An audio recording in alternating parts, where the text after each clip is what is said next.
Сәлем қыздар, қалайсыздар? Бүгін сіздермен Alice Puffy Fine жібінен осындай жастық қаптарды тоқып үйренетін боламыз. Тоқылу жолы өте оңай, еш қиындықсыз, ешқандай крючок, спица қолданбаймыз. Өзіміз тоқитын боламыз. Менімен бірге болыңыздар және каналға жазылуды ұмытпаңыздар. Қыздар, біздерге Alice Puffy Fine немесе Alice Puffy атты жіптер қажет. Айырмашылығы Alice Puffy Fine бұл жіңішкелеу, кішкентайлау болып келеді, ал Alice Puffy жібі бұл жуанда болып келеді. Және де осы жіптерден біз түрлі нәрселер тоқсақ болады. Оның ішінде плед, жастық, киім, бас киім сияқты барлық нәрселерді тоқи аламыз. Айырмашылығы кәдімгі жіптерден бұл жіптерде ешқандай крючок, спица деген нәрсе қолданбаймыз. Жіптің өзімен тоқитын боламыз қолдарымызбен. Мен 897 түсті алдым. Егер сіздерге керек болып жатса, бұл 100 граммда 14,5 метр. Қараңыздар. Міне. Енді қараңыздар, мен осындай жастықты өзім тігіп алдым. Размерлерін өздеріңіздің қалауынша тіге бересіздер. Менде бұл жерде 36-37 сантиметрлік жастық. Соған байланысты өздеріңіз қазір қанша сақина жіп аламыз, соның барлығын өлшеп көрсететін боламын. Қараңыздар, менде 36-37 сантиметрлік жастық керек. Қыздар, қазір осылай сақиналарда санап алатын боламыз. Одан бұрын мен сіздерге айтып кететін бір жайт бар. Бұл менің қолдарым. Мен кәдімгі қазақтың қара домалақ қызымын. Маған бір келген комментарий бар. Қолың қап-қара, қолыңды жумайсың ба деген сияқты. Осы комментарий қатты мен көңіліме тиді. Себебі мен бұл видеоларды қаншама уақыт түсірем, оны монтаждаймын деген сияқты да. Өзімнің балам бар, содан үй шаруашылығы, солардан бөлек уақытты алып еңбектен түсірем. Бұл жердегі басты мақсат менің қолым емес, басты мақсат сіздерге көшірілген нәрсені үйрену, білмеген нәрсені білу. Ал егер түсінбей жатсаңыздар, басқа бізде қазақтың басқа да арулары бар көрсетіп жатқан, солардан қарасаңыздар болады. Менің видеоларымның бары көбісі негізі тоқыма тоқып жүрген қыздарға арналған. Енді тоқыма тоқып жүрген қыздарға қазіргі мына түсіріп жатқан видеом көмектеседі деп ойлаймын. Ал бірақ менің ең основном деп айтамыз ғой, основном видеолардың барлығы тоқыма тоқып жүрген қыздарға арналады. Енді жастыққа келетін болсақ, біз оның размерін қалай анықтаймыз? Қараңыздар, бізде бір узорда 4 сақина бар. Сонда сіздер жалпы жіпті қойып, жастықтың ұзынына қойып, тап солай өлшесеңіздер, мысалы сіздерде 28, 50, 30 шығуы мүмкін да, ал жалпы бір узорға бізде 4 сақина кетеді. Ал қараңыздар, сіздерде мысалы 8 узор шығу үшін 8 4 32 ғой бізде. Менде сонда бір жастыққа 32 сақина кетеді.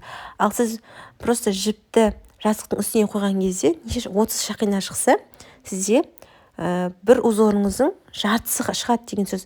Сонда қараңыздар, міне осындай жартысы шығып қалуы мүмкін.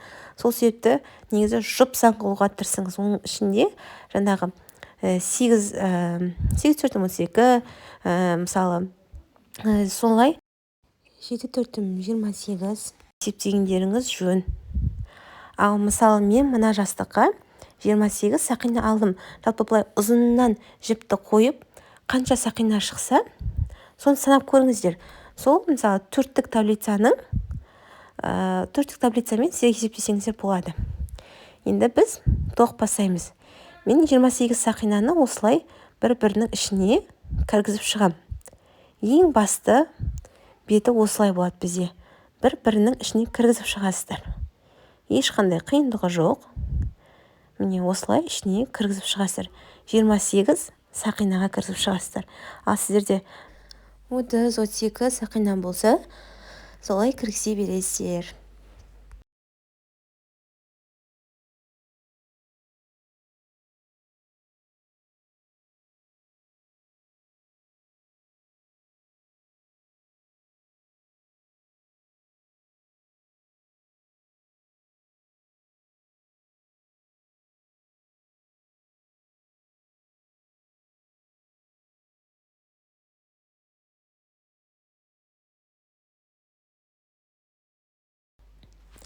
Қараңыздар, 28 сақинаны осылай тоқып алдық.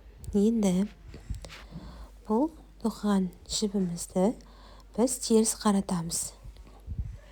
Теріс қаратқан кезде міне осындай, қараңыздар, орталарында міне осылай шығып тұрған жіптер бар ғой, не ұзыннан. Сол жіптердің арасына сақиналарды өткіземіз. Жіптерді осылай арасынан өткізіп шығамыз. Біріншісі тұрған жіпке өткізбейміз, себебі қараңыздар, ол уже шығып тұр. Қалғандарының арасынан біз осылай жіптерді өткізіп шығамыз. Және де біз басынан бастап 28 сақина тоққаннан кейін одан көп немесе аз болмауы керек. Тап осылай соңына дейін жіптерді арасынан өткізіп шығамыз.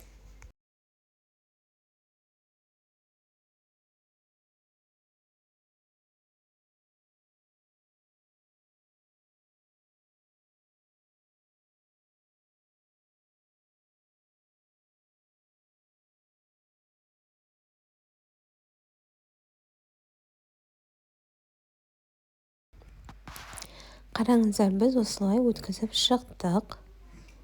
Енді міне тоқитын боламыз. Қараңыздар, міне. Енді узорымызды тоқып бастаймыз. Міне ең шетінде міне біздегі мынау рабочий жібіміз, ал мынау жаңа тоқыған жібіміз. Осыны біз X қыламыз. X қылғанда екінші жіпті жоғары қарай жібереміз. Қараңыздар, сонда екінші жіп жоғары жағында тұрады. Оң жаққа қарай кетеді. Мынау бізде рабочий жіп, жұмыс жібі. Осымен біз тоқитын боламыз. Осылай қарап көріп тұрсыздар ғой, екінші жіп бізде оң жаққа кетті. Жұмыс жібімізбен осылай араларына кіргіземіз. Енді міне екінші, міне үшінші, төртінші сақиналарды кері қарай X қыламыз. Сонда үшінші жіп солға қарай кетеді. Төртінші жіптің үстіне қарай кетеді. Сонда екі X-іміз бастары екі жаққа қарап тұр. Көріп тұрсыздар ғой. Біреу оң жаққа қарай, біреу сол жаққа қарай кетіп тұр. Міне астында көріп тұрсам, міне көрдіңіз бе, екі жаққа кетіп тұр.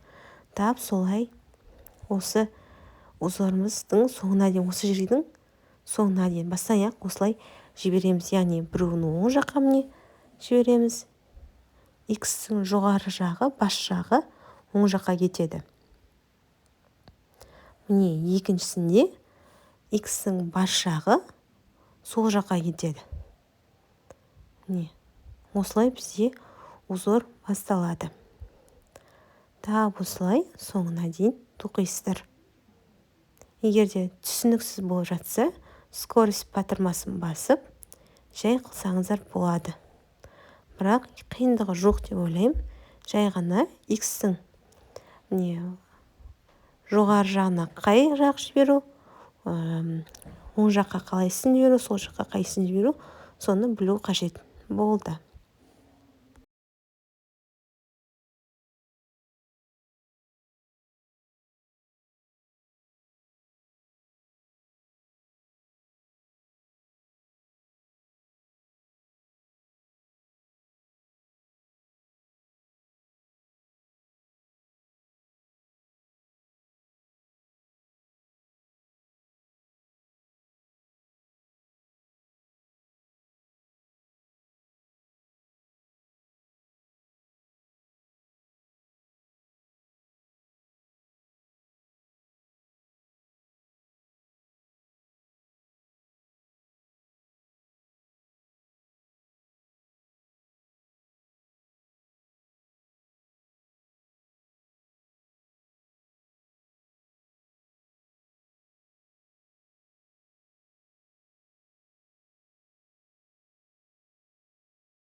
Қараңыздар, біз бірінші рядты тоқып болдық.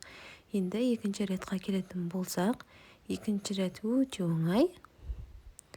Міне осылай міне жіптерді міне просто так осылай үстіне кигізіп шығасыздар. Бұл жерде ешқандай X ештеңе істемейсіздер. Жай ғана әр жіптің үстінен осылай өткізіп шығасыздар. Ешқандай қиындығы жоқ. өте оңай. Міне, соңына дейін осылай тоқисыздар.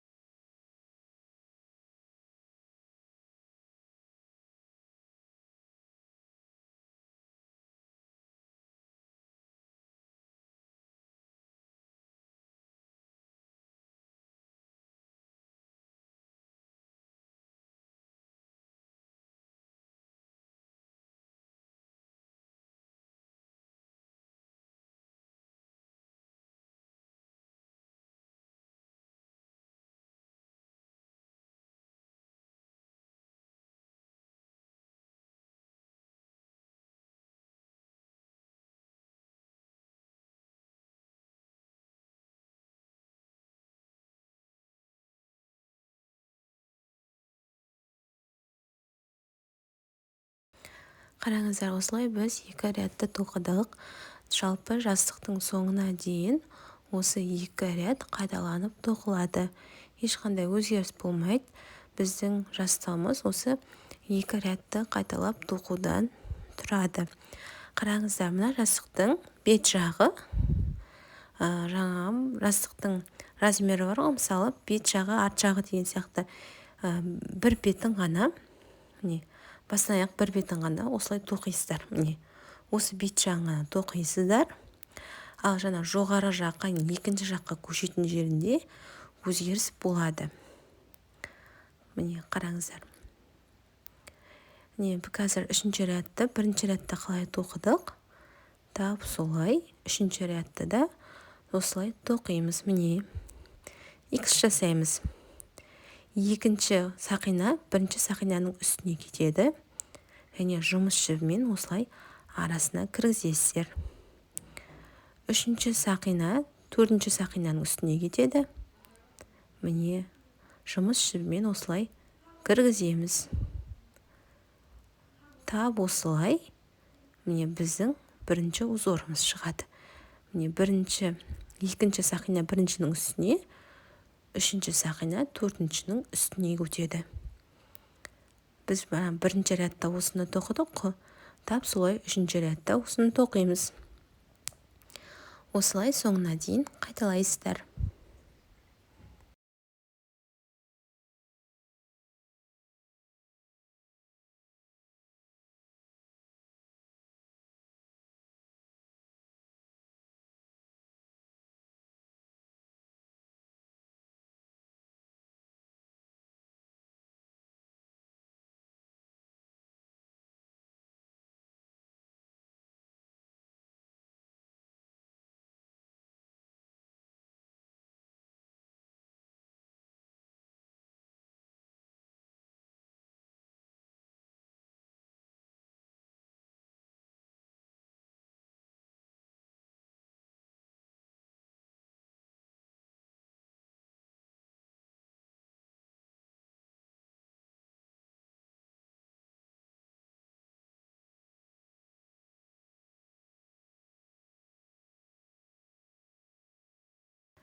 Төртінші рядқа келген кезде жай ғана осылай үстінен жіптерді кигізіп шығасыздар.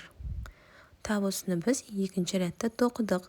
Бізде 1-ші, 2-ші рядта тоқылғанымыз 3-ші, 4-ші рядта, 5-ші, 6-ші рядта тап осылай қайталанады.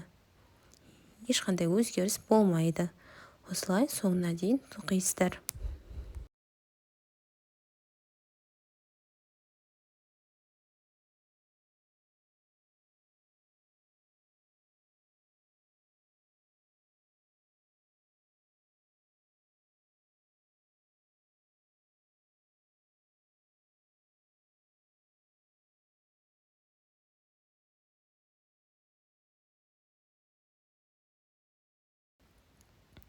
Міне, біздің жастығымыздың үстіне осылай қойып көреміз. Размері кішкене жетпесе ештеңе етпейді, осылай басына дейін тоқисыздар. Қараңыздар, міне, біз тоқып болдық. Енді не істейміз? Енді мына ең соңғы жағынан алып осылай сақиналарымызды ішіне кіргіземіз. Біз ең басында осылай сақиналарды ішіне кіргізіп тоқыдық қой, білесіздер ме? Тап соны басынан бастап қайталап тоқимыз.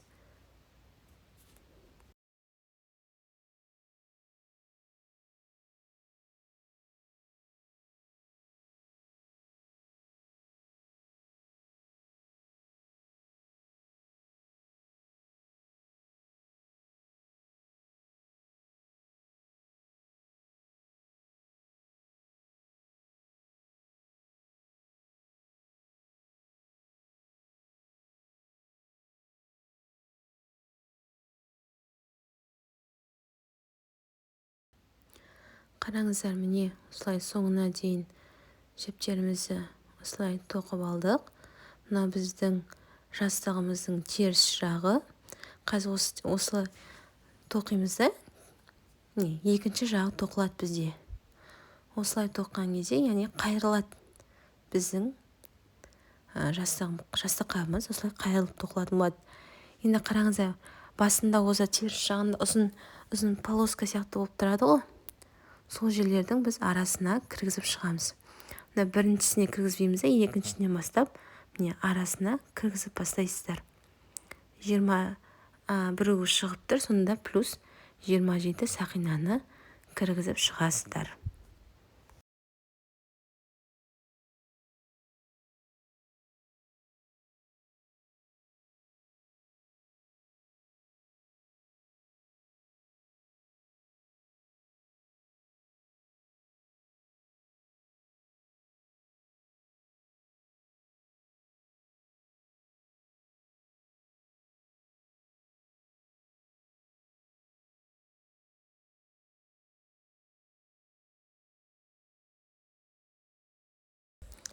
Қараңыздар, міне осылай мен барлығын кіріп шықтым. Общий менде 28 сақина шығу керек. Көп және аз болып кетпеңіздер, санап отырыңыздар. Енді міне узорымызды қайтадан бастаймыз. Бұл жерде кішкене керісіншелер болады. Бастап міне сол жақтан қарап бастайды. Міне бірінші жібіміз сол жаққа қарайды, иксіміздің басы. Екіншісінде оң жаққа қарайды. Тап осылай қалай тоқыдық басында, тап солай тоқимыз. Ешқандай өзгеріс болмайды.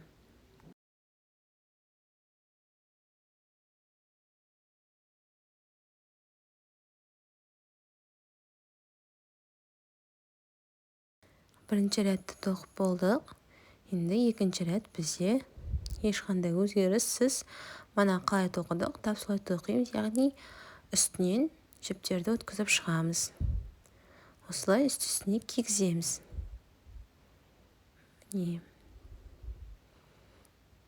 Тап осылай соңына дейін істейсіздер.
Қараңыздар, міне біз екінші рядты тоқыдық. Тап осылай басына дейін тоқисыздар. Осы рядты қайталап, мына осылай қайырылып тоқылады.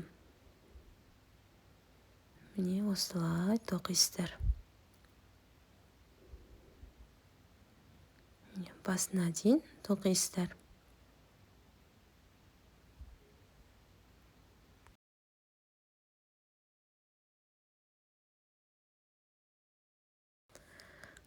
Қараңыздар, міне мен екінші шетін, екінші жағын тоқып болдым. Міне мынау іш жағы, мынау сырт жағы.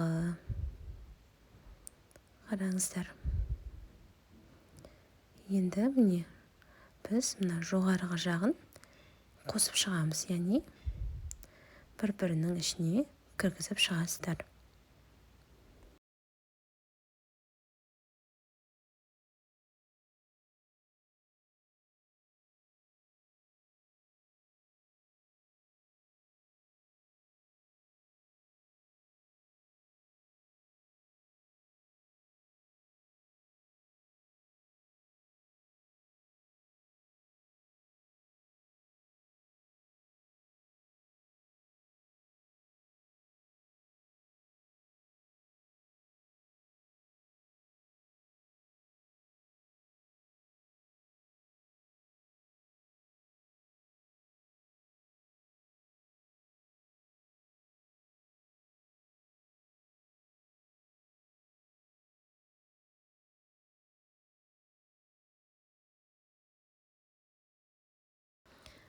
Қараңыздар, міне осындай болып шықты бізде жоғары жағы. Енді жоғары жағын осылай қостық қой. Енді біз екі шеті бар ғой мына жастығымыздың, сол жақты да тап осылай жіптерді шығарып қосуымыз қажет. Соңында араларын қосып тігетін боламыз. Міне жібімізді қиғашынан аламыз. Міне жібіміздің міне осы жақтарынан біз жіптерді шығарамыз. Яғни араларынан жіптерді өткіземіз. Ең бірінші міне осы жерінен өткіземіз. Крючок қолдансаңыз да болады, немесе осылай қолмен кіргізсеңіз де болады. Араларына мысалы бір жіптен қалдырып істесеңіз болады, немесе осылай шығып тұрған жерлерінен істесеңіз де болады. Өзіңізге қалай ыңғайлы солай істесеңіз болады. Жалпы бізде 28-де міне бір жағы 28 сақина шығу керек, екінші жағында 28 сақина шығу керек. Бірдей болу керек, біреуінде 28, біреуінде 29 болмауы керек. Қазір тоқыған кезде, яғни бір-бірінің арасын тіккен кезде бірдей болуы қажет. Сөйтіп араларынан жіпті кіргізіп шығасыздар. Или 30 болса, 30 екі жақта да бірдей болу керек. Қазір осы қабымызды, жастық қабымызды теріс айналдырып тігетін боламыз. Осылай екі жағынан да, яғни осылай жіптерді шығарып аламыз.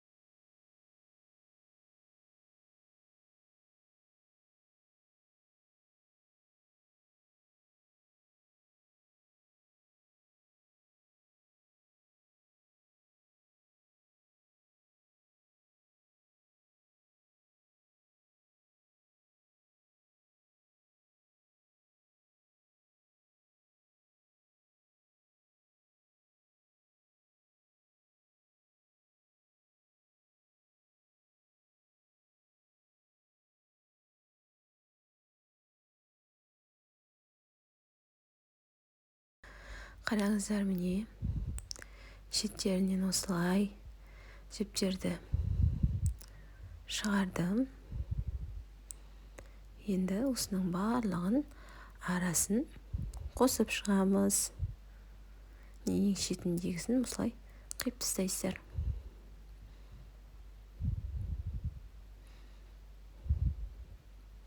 Мына шеттен де осылай жіптерді кіргізесіздер. Барлығы бірдей болу керек. Басында 28 сақина кіргізсеңіздер, соның барлығы екі шетінде де 28-28-ден кіргізулеріңіз керек.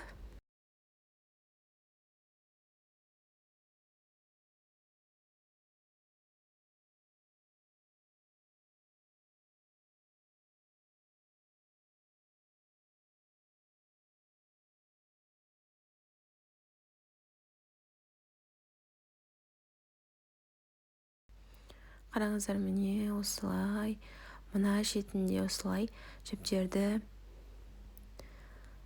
шығарды. Міне екі шетінде де осылай жіптер шығып тұр.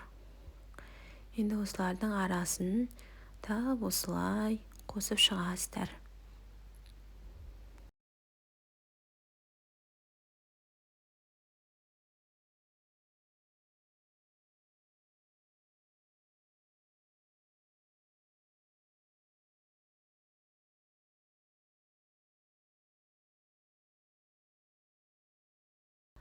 Қараңыздар, міне біздің жастық қабымыз почти дайын. Міне осындай болып шықты. Міне соңында қалған осындай жіптерді қазір тіккен кезде осылай қосып тігіп жібереміз. Бізге осындай тоқымаға арналған ине қажет. Міне қараңыздар. Енді біз осы жібіміздің орталарын қиып шығатын боламыз. Ұзын бір жіп шығаруымыз қажет. Жіптің размері қалай анықтасақ болады, қанша жіп алуымыз керек. Ол үшін мына жібімізді төрт бұрышымыздың тек үш бұрышымен бірдей қылып размер аласыздар. Міне екі шетімен жоғары жағының размерімен бірдей қылып алсаңыздар, сол жетеді. Түсінікті айттым деген ойдамын. Мына төрт бұрыш қой, соның екі шетімен жоғары жағындағысындай размердегі жіпті аласыздар.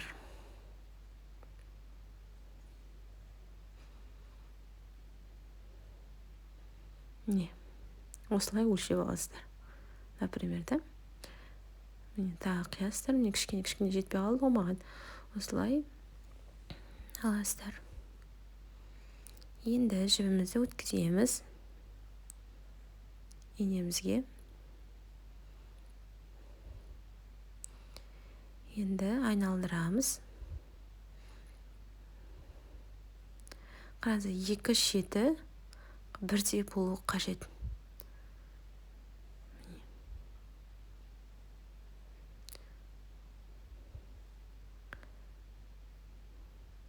Енді видеода көрсетілгендей қылып тігесіздер. Міне бірінші ортасынан осылай жіпті аламыз. Осындай азғантай жіп қалдырып кетесіздер. Және осы жіп екі шетін тоққан кезде арасында кетуі қажет. Міне осылай бір шетінен ұстап тұрасыздар. Біз бер жағындағы екі жіптерді қосып тоқитын боламыз. Міне ар жағындағы жіппен тоқып кетіп жүрмеңіздер. Бер жағындағы жіпті қосып тоқисыздар.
Қараңыздар, міне мына жағында осындай бір жіп қалып қойды ғой. Міне осыны осылай кіргізіп тоқып жібересіздер. Осы жерде міне өзін алып, тағы ар жақтағы жіппен қосып тағы екінші қайтара тігіп жібересіздер. Сонда ешқандай білінбейді.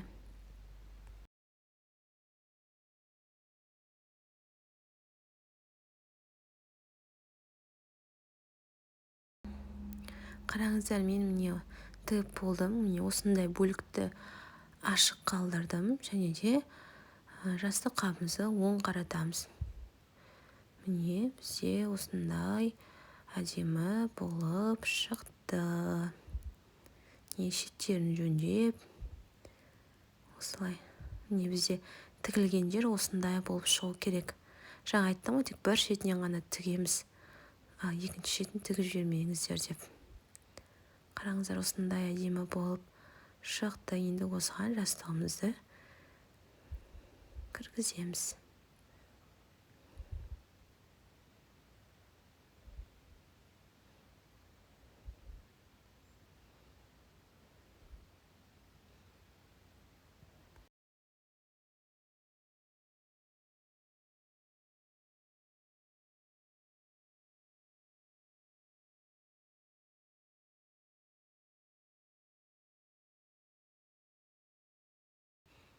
Қараңыздар, міне біздің жастығымыз осылай болып шықты.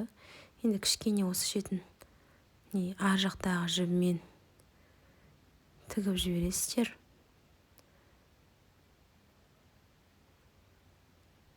Қатты көп тікпеңіздер. Міне осылай тігіп бір байлайсыздар. Көп шие байлап жүрмеңіздер. Ертең шеше алатындай қылып бір байласаңыздар, сосын жіпті ішке қарай жібересіздер. Ертең жастықтың сыртын жуған кезде өздеріңізге оңай ыңғайлы болу үшін. Ал қалған міне жағын осындай лентаны аласыздар. Өзіңіздің жастық қабыңыздың түстес жіпті аласыздар. Осылай жаңа тіккен кезде ар жақтағы жібімен тіктік қой, тап солай тіккен сияқты қылып лентаны арасынан өткізіп шығасыздар.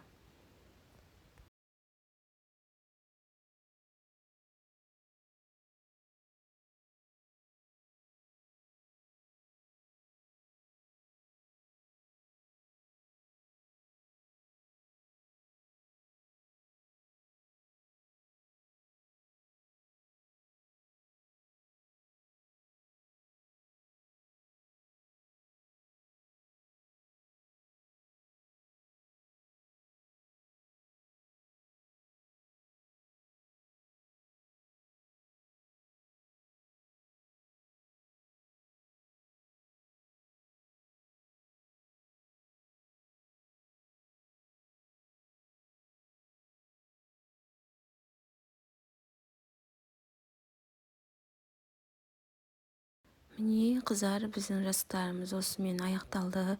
Сіздерге видео ұнады деген ойдамын. Барлығы түсінікті болды, түсіне алдыңыздар деген ойдамын. Сіздерге менің видеом ұнаса, лайк басып, комментария жазып, мені жақсы сөздеріңізбен, жақсы ниеттеріңізбен қолдауларыңызды сұраймын. Және де қыздар, осы жіп сіздерге керек болса, жоғарыда аккаунт белгілеп кетемін. Сол аккаунт арқылы жіптерге заказ жасасаңыздар болады. Қазақстан бойынша почта арқылы доставка жасаймыз. Менімен бірге болғандарыңыз үшін рахмет. Каналға жазылуды ұмытпаңыздар.